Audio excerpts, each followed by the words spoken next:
Reconstitution de Ligue dissoute ce soir dans le quotidien. Grégoire Margoton et Nathalie Yanetta à nouveau réunis pour faire vivre le Mondial 2018. Les voici.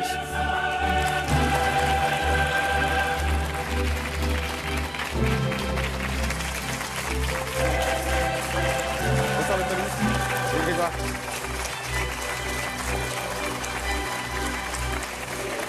Bonsoir Nathalie. Bonsoir Grégoire. Cette musique, vous l'avez pas entendue il y a longtemps. Si, vous l'avez entendu, mais Nathalie, depuis quand vous l'avez pas entendu? Depuis mon dernier match avec Grégoire Margoton au stade de la Luz à Lisbonne pour la décima du Real Madrid en 2014. Et là, ça vous fait quoi de l'entendre comme ça fort? Après, j'ai travaillé à l'UEFA, donc cette musique, je vous l'avez entendu beaucoup. C'était presque ma sonnerie de réveil.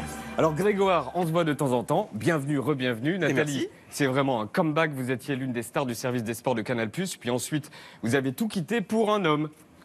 Pas pour une fonction, Yann. Et pour cet homme aussi. Parce qu'il me l'a demandé, oui. François Hollande m'a demandé de travailler avec lui pendant 2 ans et demi pour l'Euro 2016. Aussi pour les questions de jeunesse et d'engagement. Et puis pour une candidature éventuelle pour décrocher les Jeux en 24 à Paris, qu'on a gagné. Et on a gagné. Vous avez changé de vie, vous avez été conseillère donc à l'Élysée et vous êtes dans le cabinet de conseil créé par Gaspard Ganzer. Je suis son associé, je ne suis pas l'employé de Gaspard Ganzer. Ah ok, d'accord. S'il vous plaît. Okay. Donc associé de Gaspard Ganzer. Voilà. Donc on vous voit avec tous vos collègues et Gaspard Ganzer qui aussi travaillait à l'Élysée. Ouais. C'est quoi votre job? Donc on a ouvert une société de conseil en stratégie et en communication. On aide les chefs d'entreprise principalement à développer à la fois leur image, moi plus leur stratégie et notamment la responsabilité sociale parce que c'est mon côté mère de famille où je pense qu'il faut toujours partager. Et donc voilà, et on a nos jeunes consultants brillants qui nous accompagnent dans cette belle aventure. Vous vous connaissez depuis combien de temps, tous les deux? 20 ans. Plus 23 ans. Oh ça va, j'en ai 25. Vous vous voyez encore quand elle était à l'Élysée? Régulièrement? Une fois. Oui, plein de fois. Ouais, une fois là-bas. Ah oui, non, pas à l'Élysée, pas forcément à l'Élysée, mais j'y continue. Une fois, j'étais Alors pour le Mondial 2018, qu'est-ce que vous allez faire? Lui, il va partir en Russie, loin. Ouais. Hein. Je vais commenter les matchs essentiellement quand même, beaucoup. Oui, vous, oui. Plein de matchs. Pour TF1? Oui. Ok. Et vous? Moi, je vais travailler à la fois sur TF1 dans la bande de Denis Brognard avec les experts. Et puis, de 23h à minuit sur LCI, j'animerai une tranche toute seule comme une grande. Et je ne sais même pas si je me souviens comment on fait, en fait, je ne sais pas. Moi, je ne m'inquiète pas. Hein. Non, je sais plus faire, en fait. Il va y avoir un rouge sur une caméra et ça sera parti. Et puis, elle va partir comme ça, comme ça. Ça va falloir, hein, parce que... la preuve, là. Va falloir prendre l'avion, non, Grégoire? Oui, beaucoup. Ah, c'est fou, là, on prend l'avion et vous adorez l'avion. C'est bien de prendre l'avion, oui. C'est bien l'avion. Ça. Vous aimez ça? Oui. D'accord. Les orages, tout ça, et les petites compagnies russes, tout ça. Bien, c'est bien. Sergueï, le pilote. Un ami. Oui, son fils. Il boit un peu de vodka sans rentrer dans les clichés. Oui, si on rentre dans les clichés, d'accord, on va arrêter. Vous avez peur? On verra. En avion? On verra. Il flippe. Un peu. Ouais. Et plus je vieillis, plus je flippe. Ouais. Là, on va le prendre beaucoup avec Vicente. Mais le petit basque, là, il est solide, donc je vais lui attraper le bras et puis on verra. Puis ça se passera très bien, si ça se trouve. Est-ce qu'on peut en venir au scandale Rabiot? Tout d'un coup. Nouveau psychodrame autour de cette équipe de France à quelques semaines du coup d'envoi du mondial. Une préparation qui débute avec une polémique. Première secousse du rassemblement. Un premier nuage dans ce ciel bleu. Mais la sérénité des lieux a été troublée par ce qu'on appelle déjà l'affaire Rabiot. Le joueur de 23 ans du Paris Saint-Germain n'a pas été sélectionné parmi les 23 de Didier Deschamps. Adrien Rabiot refuse de n'être qu'un suppléant. Un remplaçant qui n'a pas envie d'être remplaçant. Vexé par son statut de réserviste. Le joueur du Paris Saint-Germain boude en effet sa place de suppléant. Il a fait une énorme erreur. Le très haut niveau, il n'y a pas de place pour les états d'âme. On a l'honneur d'être appelé à porter le maillot tricolore et à défendre les couleurs de son pays. On répond présent, quel que soit le poste proposé. Ça devient même une affaire politique. Il vient de se griller? Comme souvent avec le foot. Pour un temps, oui. Pour un temps. Voilà, pour un temps? Pour 1 an, 2 ans, on verra. Oui, pour l'équipe de France, oui, c'est sûr. Ah oui. Tant que Deschamps est là, en tout cas. Oui. Nathalie, pareil, même analyse? Enfin, je pense. Il y a le rouge à la caméra, allez-y. Pim! Non, mais évidemment, mais cette histoire, elle est quand même assez spectaculaire parce que il a été très surpris, Adrien Rabiot, de n'être pas dans les 23. Il a une déception immense. Cette déception, elle se comprend, mais elle ne s'entend pas. C'est bizarre, hein, parce que cette génération, elle le sait en fait, que l'image, le respect, et puis à un moment donné, le foot, c'est quand même un sport collectif joué par des individualités, et pas des individus qui jouent un sport d'équipe. Je sais pas, je pense qu'à un moment donné, l'amertume, la déception lui a fait faire, comme dit Didier Deschamps, une énorme erreur. Il a le droit de refuser ? Oui, on a le droit, bien sûr, on a le droit. Heureusement, quand même. On n'est pas à l'armée, c'est l'équipe de France. Donc, bien sûr, on a le droit. Heureusement qu'il a le droit, mais il était très déçu. Je pense qu'il s'y voyait déjà. Voilà, il s'y voyait déjà. Le problème, c'est que d'autres n'y sont pas, comme Lacazette, autre exemple, qui n'y était pas en 2014, qui n'y était pas en 2016, qui n'y est à nouveau pas en 2018. Qui a, lui, pour le coup, des raisons réellement d'avoir les boules. Au bout d'un moment, ça fait beaucoup. Ça fait beaucoup. Il n'a rien dit, Alexandre Lacazette. Jamais. En tout cas, pas pour l'instant. Et qui l'a mal conseillé, d'après vous ? Lui-même, je crois, ce soir-là, tout seul. Il semblerait qu'il ait pris cette décision seul. Tout seul comme ça, en tournant dans sa tête. Ouais. Ça ressemble à ça un peu, hein, quand même. Oui, à un truc de folie. On voit avec Adrien Rabiot que le problème, c'est la personnalité des joueurs. Regardez les 23 joueurs, vous les avez là. Dites-moi qui a le meilleur caractère et celui qui a le pire, forcément. Le meilleur, celui qui est le plus cool. Mais il y a plein de caractères. Hein. Le plus cool, il y en ouais, a plein ceux qui sont les plus cool pour le groupe. Rami, c'est quand même le plus cool. Adil Rami. Allons-y pour Rami. Ouais. Ok, Rami. Rami, c'est l'ambianceur, quoi. C'est vraiment, il est hyper cool. Et c'est un bon footballeur en plus, donc c'est bien. Alors maintenant, le plus casse-couille. Alors, avec qui on se fâche aujourd'hui? En fait. C'est là que Deschamps est pas mal parce qu'il faut les chercher là. Ouais, c'est vrai. Il n'y a pas de casse-couille. Il a fait une sélection sans casse-couille. Il y a des expansifs, il y a des. Ouais, il y a des caractères. Des casse-couilles, non. Il y a des caractères. Pogba, c'est un caractère. Ouais. Kanté, c'est un caractère extrêmement réservé, etc. Mais c'est un putain de caractère. Thauvin, c'est un caractère. Est-ce qu'il y a un caractère qui peut emmener toute une équipe dans un bus? Non. Et bloquer le bus? Non. Il n'est pas là. Et ça n'arrivera plus jamais, Yann. Pas cette équipe-là, je crois. Pas cette équipe-là? Non. La fédération a révélé aujourd'hui les numéros attribués aux joueurs pour le mondial. Les voici, mais oui, c'est important. C'est très important. Grégoire, les voici. Donc c'est Mbappé qui aura le 10, Giroud le 9 et Kanté devrait avoir la poisse puisqu'il a le 13. Analyse de ces chiffres. Est-ce qu'on peut dire quelque chose à partir des chiffres? Le 10, je savais que c'était un peu... On peut rien dire, c'est pas parce qu'il est 13 que Kanté débutera pas le premier match contre l'Australie. Le 10, oui, c'est symbolique. Oui.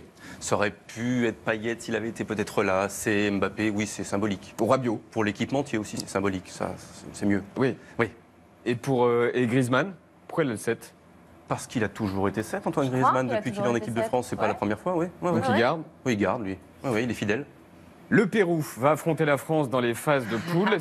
C'est un adversaire sérieux. Et l'équipe du Pérou, vous l'avez vu la vidéo? Elle est formidable. La voici. Querida Francia, me llamo Perú. Y luego de 36 años estoy de regreso. Somos un pueblo que luchaba contra la crisis antes que el mundo supiera su significado. Que sabe lo que es el trago amargo de la derrota. Pero a pesar de todo eso, 36 años después, un grupo de peruanos nos hizo recordar cuando no nos sentimos menos que nadie. Sabemos que aunque la cancha esté inclinada, el camino para salir adelante es hacia arriba. Querida Francia, estamos de vuelta. Nos vemos en la cancha. Pues, ok. Le problème, c'est que le leader de l'équipe péruvienne, Paulo Guerrero, sera privé de mondial pour cause de consommation de cocaïne. Complicado, querida Perú, non? C'est moins facile sans Guerrero, hein, vraiment, hein, c'est moins facile. Il est important dans l'équipe. Mais ça va être compliqué, quoi qu'il arrive. Mais après, ça peut être une belle surprise, le Pérou, hein, vraiment. Le Paraguay en 98 vaguement. 8e de finale, la France était... On a fait de lui le jeu. Favorite. Et il y avait 11 guerriers en face. Et il y aura 11 guerriers en face aussi avec le Pérou. Voilà, ça sera la même chose, ça va être terrible. Donc, querida Pérou. Querida Francia, querida Pérou. Le contexte politique, ça se passe en Russie. Le contexte politique, il est important. Vous, Nathalie, vous restez ici en France, mais vous y allez en Russie. La Russie n'est pas un pays comme les autres. Comment vous voyez les choses? À quel niveau? Politique. Niveau politique. Ouais. Est-ce qu'on va en parler? Est-ce qu'il y aura forcément qu'on en parlera. Il y aura des tensions? Je pense pendant la compétition, non. On a le premier exemple des Jeux Olympiques à Sochi où il n'y a pas eu de tension. Les tensions, elles peuvent venir éventuellement des hooligans qu'on a vus dans nos rues, qu'on ne verra pas, je pense, en Russie, parce qu'ils vont être tenus. Il n'y aura pas de problème dans les stades parce que la sécurité est hallucinante. Après, dans les autres zones, dans un métro, je ne sais pas, on verra. J'espère que ça se passera bien. Grégoire, vous avez réalisé un documentaire qui retrace l'épopée de l'équipe de France en 98, un doc diffusé en prime time le dimanche 10 juin, donc dans 2 semaines, c'est sur TF1, ça s'appelle 98, les secrets d'une victoire. Vous l'avez vu, Nathalie? Non, j'ai pas eu encore l'occasion de le voir, mais je suis d'une extrême et d'une immense jalousie. Il paraît que c'est énorme. Voilà. Parce Grégoire. que réaliser ça, ce film-là, leur histoire, notre histoire, avec ces mecs-là, 20 ans après, je suis sûre, je connais l'écriture de Grégoire, je connais un tout petit peu son documentariste et son réalisateur Nicolas, je sais qu'ils ont dû faire quelque chose de prodigieux. Qui a eu le prix Albert Londres. Ouais, et voilà, je suis jalouse parce que s'il avait fallu, si on m'avait donné le choix entre tout le reste et faire un doc, j'aurais choisi ça. Comment vous avez fait pour tous les convaincre? Ils y sont tous. Ils y sont Jacquet, tous, oui. Aimé Jacquet. Surtout. Ça a été le plus compliqué. Il ne parle plus depuis. Non, depuis des années, il n'en parle plus. Il n'en parle plus, il veut plus. Il dormait pas 2 jours avant notre entretien. Ah oui. Oui. Au bout de Et il parle plus parce qu'il est flippé. Parce qu'il n'a pas envie de parler du passé. Parce qu'il a envie de se projeter uniquement vers l'avenir, parce que c'est des bons souvenirs, mais pas que, j'imagine, pour lui. Ça n'a pas été une époque facile, surtout l'avant et même le pendant pour lui. Voilà, non, c'était un bonheur de travailler avec Nicolas Glimois, effectivement, sur cette aventure, d'avoir tous ces témoignages et d'avoir des garçons 20 ans après, qui ont 45, 50 ans, de l'expérience, qui ont envie de parler maintenant, qui sont tous vivants. C'est dur ce que je dis, mais aujourd'hui, ils sont tous vivants encore. Dans 20 ans, sans doute plus. Pas tous. Donc voilà, moi, j'ai déjà encore des frissons. Ah oui, je vois ça. Oui, oui. Et donc, comment vous avez fait pour les convaincre tous? Et comment vous aussi Petit à petit, on a commencé en octobre dernier avec Bogossian. C'était le premier des 22. On a terminé avec Thierry Henry à Londres fin février. Et au milieu de tout ça, voilà, on les a calés les uns après les autres, avec l'aide de Sylvain Mignona, avec Jérôme Saporito et tout le service des sports à TF1. Et voilà, et chacun nous a donné au moins 2 heures de temps. Et d'avoir 2 heures avec Zinedine Zidane à Madrid au mois de janvier, alors qu'il a été battu la veille et qu'on pense qu'il est en train d'être viré le matin, nous, de son club. C'est une grosse crise. Et il arrive et il nous dit, c'est pour Paris 98, j'ai tout le temps du monde. Et ça a duré 2h15. C'était la raison pour laquelle il a accepté. Ouais, ils ont envie de parler de ça maintenant, oui. On peut voir un extrait? Si vous voulez, avec plaisir. Oui. Vous nous avez amené un extrait, le voici. L'équipe de France est championne du monde. Je glisse. Putain, je glisse. Il fait cette volée, on se retourne et on voit le ballon qui flotte. Pour nous, il est dedans, il est en pleine lucarne. Et là, tu pries, ça dure, la prière, elle dure 3 dixièmes. Et on sait pas pourquoi. Il y a un ange qui est venu, tac, c'est tac. Là, j'ai dit, il pourrait nous arriver.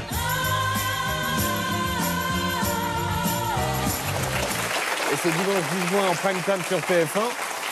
Pourquoi vous avez les larmes aux yeux? Ah mais parce que on avait 20, Moi, je comprends ça très bien. 28 ans, parce que c'est effectivement avec 20 ans de recul une belle histoire, parce que les rencontrer, on comprend pourquoi ils ont gagné. Voilà, c'est un sacré groupe, parce que Aimé Jacquet est très émouvant, parce qu'ils sont tous très émouvants, parce qu'ils ont pleuré. Donc ils nous ont fait pleurer parce qu'ils nous font rire aussi. Et voilà, c'est une succession de miracles aussi. Il a fallu beaucoup de chance. Là, c'est la reprise de Baggio contre l'Italie en quart de finale.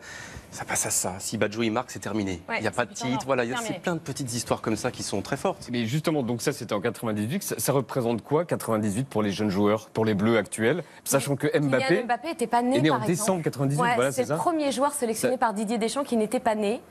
Je pense que peut-être que ça représente pour eux ce que, pour cette génération-là, représentait la génération Copa.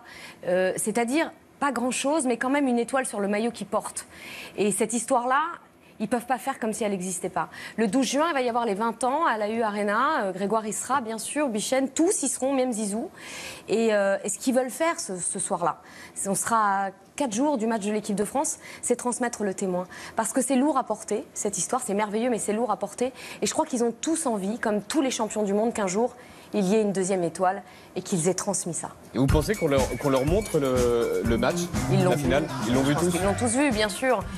Mon fils, il a 15 ans, il est né en 2002, il a tout vu. C'est pas la question. C'est des passionnés de football, ils connaissent cette histoire. Mais il faut qu'ils écrivent la leur, et pour écrire la leur, il faut qu'ils connaissent celle-là. Goton et Nathalie Yanetta sont dans le quotidien. Ils vont nous faire vivre la Coupe du Monde 2018. L'une à Paris, à LCI, et l'autre dans un avion. En Russie. Nathalie et Grégoire, on a une archive de vous ensemble. Je vous donne pas la date. Bonsoir Willy. Bonsoir. Qui a suivi avec angoisse et attention le choc des géants dont parlait Jean-Charles entre la Juve et le Bayern. Vous avez dit Jean-Charles, moi c'est Grégoire, mais J'ai dit Jean-Charles. on va y arriver, il n'y a pas de souci. Non, toutes mes excuses. Non, reste. Mais c'est parce qu'on était mari et femme de télé. C'est pour ça, j'ai confondu avec le prénom de mon mari, c'est pas grave. C'est ça, vous l'avez appelé avec le prénom du mari. Voilà, c'est pas grave. Bonsoir Grégoire. Ça, ouais. Lui, il m'a appelé Grégoire quand même. Oui, Un soir, c'est je lui dis bonsoir Grégoire, il me répond bonsoir Grégoire. Oui. Elle a été très très longue cette émission de Ligue des Champions. Très très longue. C'est normal. Voilà. Il y a deux hommes qui ont beaucoup compté pour vous, c'est Charles Bietri et Thierry Gilardi. Qu'est-ce qu'ils vous ont appris, tous les deux? Tout. Pas mieux. Tout. Beaucoup. Ouais. Beaucoup. Comment commenter un match, par exemple? Comment travailler. Ouais, comment travailler. Comment se comporter aussi dans la vie, avec les joueurs, comment prendre du recul par rapport à ce monde de la télé, comment comprendre et surtout ne jamais oublier que les stars, elles sont sur le terrain, que la star, c'est l'événement et jamais celui ou celle qui commente. Voilà, c'était à la fois une école professionnelle merveilleuse et une école de la vie. On peut avoir tendance à l'oublier? Ah, je pense que certains l'oublient, mais voilà, après, c'est chacun sa route. Hein. Moi, je ne juge jamais personne. Mais nous, en tout cas, on prenait des roustes sévères si de temps en temps, on avait tendance à gonfler un peu. Donc, voilà. Et comment mesurer son bonheur aussi. Ouais. Parce qu'on a eu beaucoup de chance. Et tous les gamins, vous, là, vous avez beaucoup de chance. Et Ouais. j'espère que vous le mesurez parce que c'est important. Ouais. Et puis ils faire nous ont ce appris ça métier aussi. sérieusement, sans jamais se prendre au sérieux. Et comme dit Grégoire, ouais, ils nous ont appris que ça, là, ça arrive pas souvent dans les vies, ça arrive pas dans toutes les vies. Donc, de la gratitude, de la bienveillance. N'oubliez jamais d'où vous venez et n'oubliez jamais qui vous êtes. Et normalement, ça va bien se passer. Ils étaient et durs? ça s'est bien passé. Regardez, on en est fiers du petit maintenant. Il est sur TF1. Merci, maman. Ils étaient durs? Bien sûr il qu'ils étaient durs. c'est Dur, normal. Charles est toujours là. Dur, oui, mais le mot avait beaucoup de force. Charles, on arrivait le lundi matin dans le bureau. On avait bossé tout le week-end. Il était en train de lire l'équipe comme ça, affalé, de dos. Et on disait bonjour. Et bonjour. D'habitude, c'était ça. Et des fois, on avait un... c'était bien ce week-end. Une fois tous les 6 mois. Rare, hein, 6 mois. Très rare. Une fois tous les 6 mois. Et là, c'était... Non, en fait, ils étaient pas C'était magnifique. Ils étaient exigeants. C'est pas pareil. Musique, la playlist de Nadia Dame, la playlist de Grégoire Margoton et la playlist de Nathalie Yanetta. Qu'écoutent-ils tous les trois? Non, mais moi, ça compte pas en fait. Faites Bah que si. de. Mais non, mais j'ai raconté n'importe quoi. Et Bah Pierre, non, il y a a- Francis Cabrel, Mais justement. Michel Sardou, rien et Michel Delpech. Oh mon Dieu. Ah, Michel Delpech, c'est vrai. Ah, bon, on fera la dernière alors. Voilà. La plus belle chanson de l'histoire de la chanson, pour vous, Nadia, c'est ça. Elton John, Rocketman. La preuve que je suis vieille. La plus belle chanson de l'histoire de la chanson, pour vous, Grégoire, c'est ça. Je Ah, bien. suis vieux aussi. Bah oui. Une génération. Eh oui. David Bowie. Je la donne ou pas? Oui. Et si tu veux, mais j'en aurais choisi une autre. J'aurais vraiment réfléchi. Parce que mais je suis nulle en musique. Bah alors, bah, Mais c'est ça. nulle. Ils sortent d'où ces acrobates? Parfait, c'est pas mal. C'est Oui, bien mais- écrit. Oui, mais est-ce que Non, il y c'est a la un plus truc. belle, est-ce que c'est la plus belle chanson de Non, toute mais- l'histoire de la bah, À ce chanson? moment-là, les vieux amants, allez. Mais vous l'avez pas. Bah non, parce voilà. qu'on bah oui, non. La chanson parfaite pour danser, Nadia Dame, c'est ça. Prince.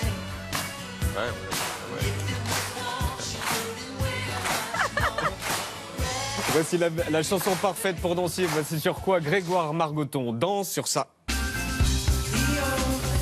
bien. De Charlatan. Mais je bouge. Mais sur quoi vous dansez, vous? Sur ça. Je peux danser. Ouais, bien. Bien. Ah ouais, quand même. Mais là, c'est la version techno, hein, je crois. hein, c'est qu'on pas a- la bonne, hein. Non, oui, là, c'est la version techno. La plus belle chanson pour faire l'amour, Nadia. Solange. Lovers in the parking lot. Grégoire. C'est ça. Tranquille, hein. Tranquille, ça. Alors, c'est pas du français. Les hein, dents. mais, c'est pas de la levrette claquée, mais. C'est de la tendresse. C'est de la tendresse. C'est du blues. Et Nathalie Yanetta. Le silence. Il faut bien que je me teste de temps en temps. Voilà. C'est là, c'est dans ces moments-là que tu... Voilà. Oui, La, j'en parle. la chanson totalement ringarde, mais que vous kiffez pour des raisons que vous n'arrivez pas à expliquer. Nadia. La Rousseau. Vous allez la trouver, celle-là. hein. Grégoire Margoton. Est-ce que c'est ringard, ça? Non, c'est pas un gars. Tu devrais dire ça. Wham. Eh oui. Et Nathalie Yanetta, est-ce que c'est ringard ça aussi? Je crois pas. C'est ringard un petit peu. Entre la plus belle chanson et la ringarde, on n'arrive pas à savoir. Oh, dis donc, ouais, tu sors, ça va, comment il parle de vieille, lui. Asdine, tu avais une question. Oui, alors les absents un peu surprises de la liste, ça pose aussi un problème aux sponsors, car il y a certaines marques qui ont déjà tourné leur spot, comme ici un célèbre parieur en ligne qui avait misé sur... On va le voir. Adrien Rabiot, oui, pas de chance. Ah yeah, ça coûte de la thune pour rien, ça. Ouais, beau sourire, mais non. Autre couac marketing, une pub internet de l'équipementier des Bleus. Je vais pouvoir vous présenter les nouveaux maillots de l'équipe de France. Manque de bol pour la démo, ils ont choisi. Voilà, on a un maillot floqué Martial. Anthony Martial, non plus, il n'est pas dans la liste des 23. En fait, ce qu'on a appris, c'est que les spots ont été tournés en mars. Après, il n'y avait plus de créneaux. Grégoire, ou Nathalie d'ailleurs, est-ce que parfois les marques et les sponsors font pression pour qu'il y ait un joueur qui soit sélectionné? Ou alors, l'entraîneur, le sélectionneur, et vraiment, il fait abstraction de ça? Eh bien, Rabiot, c'est la preuve, non? Oui. J'ai l'impression. Mais est-ce que parfois ça peut arriver comme ça que dans les marques Personne ne fait pression sur les sélectionneurs. Encore moins les marques. Juste un mot que je vous pose à tous les trois. La France va gagner, oui ou non? Nadia d'abord. Mais dans quoi, en fait, on parle? Foot. Okay. Coupe du Monde 2018. Chat devant télé. Ça passe sur Netflix ou pas? Non, ça ne passe pas sur Netflix. Oui, on va gagner. Ouh. Oui. Gagner oui ou non? La Coupe du Monde, le truc comme ça, là, au bout, là, le 15 juillet. On espère. Ah, et oui ou non? Oui, on espère. Oui. Oui. Il l'aura dit, oui, vraiment il l'aura dit. Ok, il a dit oui. Kenetta, merci Grégoire Marimoton d'être venu sur le plateau de Quotidien. Bonne Coupe du Monde, bon vol jusqu'en Russie.